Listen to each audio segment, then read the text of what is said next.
ষষ্ঠ শ্রেণীর ছাত্রীকে ধর্ষণ করে খুনের ঘটনায় প্রধান অভিযুক্ত প্রভাস মণ্ডলকে এনকাউন্টার করা হয়েছে এবং তার মৃত্যু হয়েছে। ঠিক যেখান থেকে মৃতদেহ উদ্ধার হয়েছিল তার থেকে ঢিলছোড়া দূরত্বে এনকাউন্টারটি করা হয়েছে। এই যে জায়গা, সেখানেই নিয়ে আসা হয়েছিল প্রভাস মণ্ডলকে পুনর্নির্মাণ করানোর জন্য।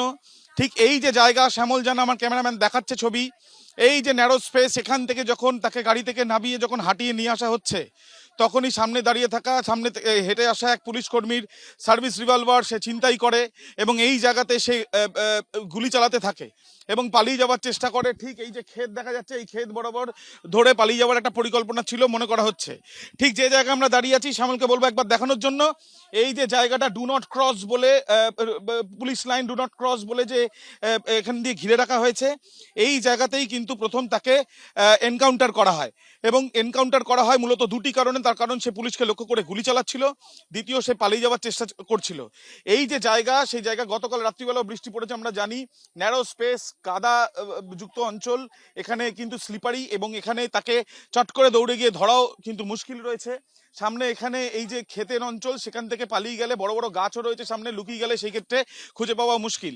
যেহেতু পুলিশকে লক্ষ্য করে গুলি চালাচ্ছে, আত্মরক্ষার স্বার্থে পুলিশ গুলি চালায় পাল্টা, যেটাকে এনকাউন্টার আমরা জানতে পারছি, যেটা পুলিশের তরফ থেকে বলা হচ্ছে। এবং এই এনকাউন্টারে এখানে সে গুলিবিদ্ধ হয়, কিছুটা দূরে গিয়ে সে লুটিয়ে পড়ে।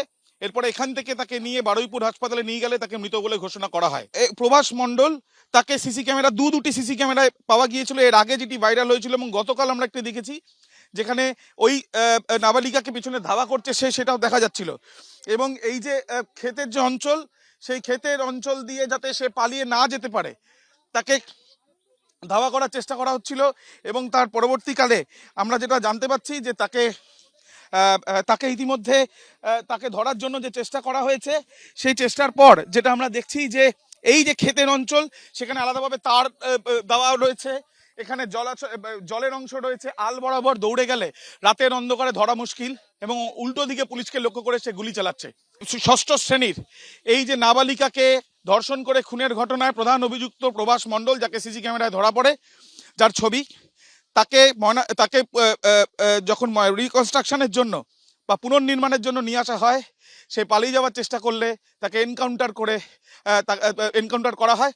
তার ইতিমধ্যে মৃত্যু হয়েছে বলে হাসপাতালদের সূত্র থেকে জানা যাচ্ছে।